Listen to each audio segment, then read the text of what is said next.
you all that the sky is not the limit, that the stars waiting on your arrival. So we're going to bring this exciting young man up and author of the book. My wife is reading the book ever since she got it. He's going to come and we're going to listen to him as he come on the stage. Let's give him our attention. Let us stand and receive this young man who is a great he's coming on up. Always from Atlanta, Georgia.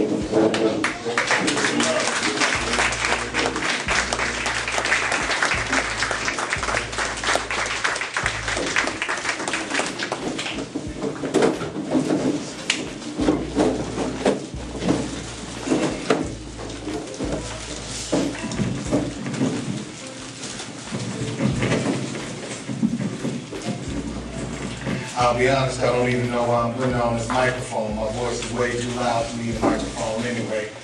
Thank you, Mr. Pride, for that wonderful, wonderful introduction. My name is Ahmariah Jackson. Amen. Or you can call me Kaya, like the rest of my family calls me. And I am a son of Helen. To be specific, stock boy at Glorioso's Grocery on 11 to make deliveries, particularly to the older ladies who couldn't get out of the house. One of those big old beach bikes with a basket on the front. All right. I remember the days when we save up our change and walk around the corner to get a snowball, or go to the candy lady and get a pickle. And all of the girls put the dill pickle in the middle of it. I remember being old enough to finally cut the grass at my grandma and granddad's house, and then taking that lawnmower and going around the neighborhood so I can make some money so we can go get in the pool. All right. So I'm from here. Went to North End, went to Jefferson, went to J.F. Law, went to Elijah Miller, and had I gone to Central, I would have been Central High School class in 1996. But instead, life had different changes for me. I moved to Albuquerque, New Mexico, and graduated from Highland High School in 1996, and went on to graduate Morehouse College with a BA in English. But funny enough, all of those times as I was little, sitting here, being here, the one thing that I wanted to do that I couldn't do because I had family that was watching over me all of the time was do like all of the boys and sit up on the levee. All right. Just sit up on the levee and do nothing. They just all look cool. It looked like they had everything going on, and that's what I wanted to do. Now I'm talking to the young people because I want to make sure y'all with me, okay? Young people, y'all with me? Yes. Y'all with me? Say it loud. You with me? Yes. So I'm going to teach you a word real quick this afternoon. It's called narcissist. Okay? And in Greek mythology, the Greek story, there's a story of Narcissus. And they said that Narcissus used to go by the lake and look at his reflection in the mirror, his reflection, in the lake every day. Till one day he looked down at himself and thought he was drowning in the water and jumped in to save himself, and he drowned. All right. Now, I'm not going to jump in the water to save myself, and I'm smart enough to know that my reflection in the water is not me. But what I'm saying is I want to give you my attention at all times, but I'm a narcissist. I like some attention, so I'm going to need your attention with me. So can y'all do that for me today?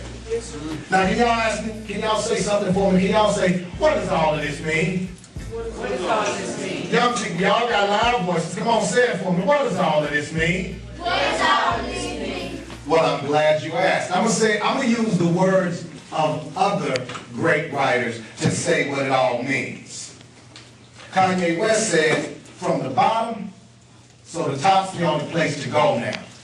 All right. My favorite MC when I was growing up, Rakim, said, it ain't where you're from, it's where you're at. Or we can go back in history to some very phenomenal writers, and we can look at the book of Ecclesiastes, and that's going to be chapter 8, verse 6, where it says, to everything there is a season and a time to every purpose under heaven. So simply stated, trouble don't last forever. All right. All right. And this too, it indeed shall pass.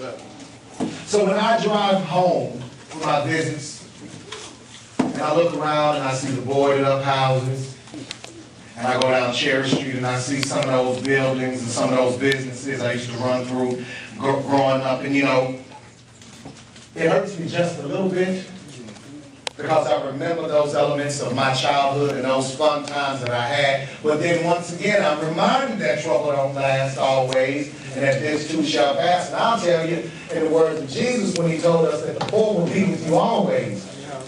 But the wonderful thing is, he never said that we always have to be the poor. All right. And I want you to remember that. Now I want to tell you just something about me a little bit. Like to consider myself an educator and an MC. It's funny the way life happens sometimes. I started rapping when I was younger, and writing rap started me to write. And started writing, got me in the Morehouse, writing poetry, and all of that got me here.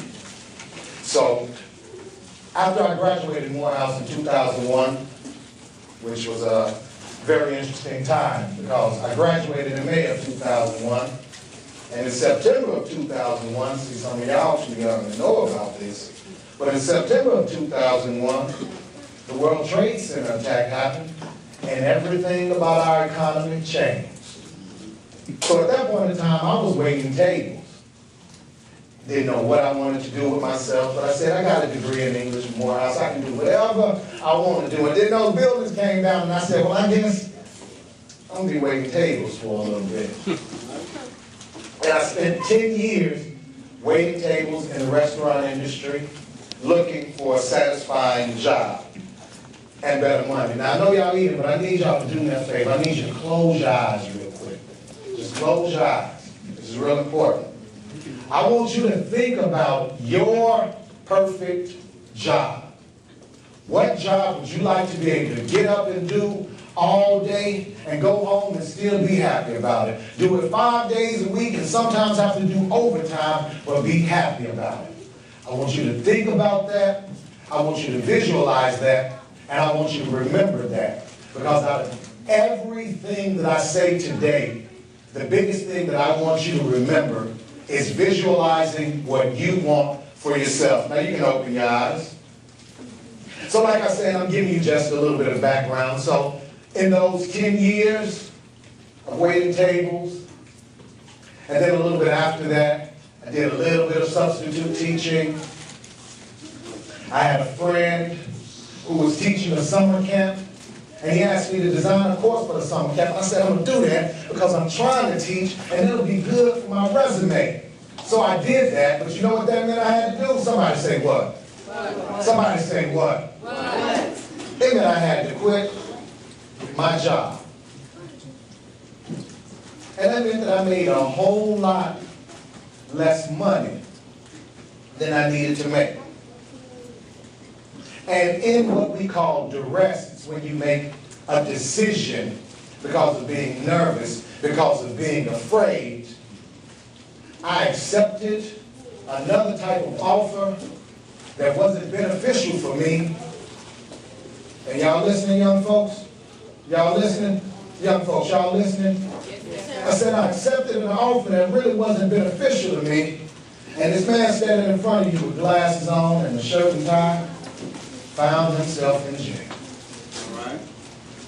Found himself in jail. Now, y'all heard all of the things I said I did. I said I went to college. I learned some stuff. I got a degree. I worked. But in a moment of weakness, I made a decision that wasn't right for myself. I allowed myself to be gullible. And under duress, I made a bad decision, and I found myself in jail. And I tell you, after it happened, I didn't want to tell anybody about it. It hurt my pride. I was shamed, as we used to say. But I realized that if I can't speak openly about where I've been and what I've learned, then I can't help you not go there. Can y'all understand that? Can y'all understand that, young people? I'm going to keep talking to you and making sure you're with me now, so you have to get used to responding to me, okay? Yes, sir. So, this is the result of that. It's what we call making lemonade from lemons. It's called knowing that a mistake is only a mistake if you don't learn from that mistake.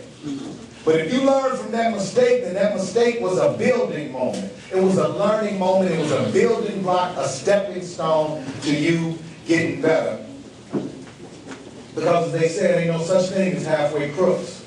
You find yourself on the other side of the law, they're going to find themselves on the other side of you. You have to remember that. But here's the thing. It can happen to you, but it doesn't have to. Would y'all mind saying that with me? All right. It can happen to you, but it doesn't have to. One more time, because I don't hear enough of you. Come on, young people. It can happen to you, but it doesn't have to. So my book is entitled Locked Up But Not Locked Down, A Guide to Surviving the American Prison System. It's co-authored by myself and another gentleman by the name of Anomaly. And we have a foreword written by Mumia Abu-Jamal. Mumia Abu-Jamal is an ex-Black Panther and political activist who has been locked up on political charges and was once on death row and has recently had his sentence commuted to life in prison, and they're still working on his case trying to get it overturned because sometimes what's said in court isn't exactly what happened. But we won't go all the way into that, but I say all of this to let you know one thing so you'll understand. Some of it's on purpose. Some of it's not by mistake that people go to jail. Now listen, there are people who go to jail for committing crimes. There are people who make horrible decisions, who don't care about others, and they go to jail for horrible crimes. I'm never going to say that that's not the case. We have a purpose for the jails and for prisons and for police officers and for judges. However, some things are on purpose, and when you have melanin in your skin, young people, anybody know what melanin is? Anybody out here know what melanin is? It's what's in your skin that gives you a darker pigment. It allows you to take in the rays of the sun and not burn your skin, but it's also very good for your mind. And for a long time in this country, they've been afraid of melanin. So there are some parts about that system that's aimed at you and you and you. And what I want to talk to you about is how to avoid that. Now, of course, the first thing to do is to try to stay on the right side of the law. But there are other things that you have to consider well. And I just want to give just a little bit of historical background. And I'm going to try not to go over your head, young people, but I think this is important for you to at least hear so you'll know. Is that all right?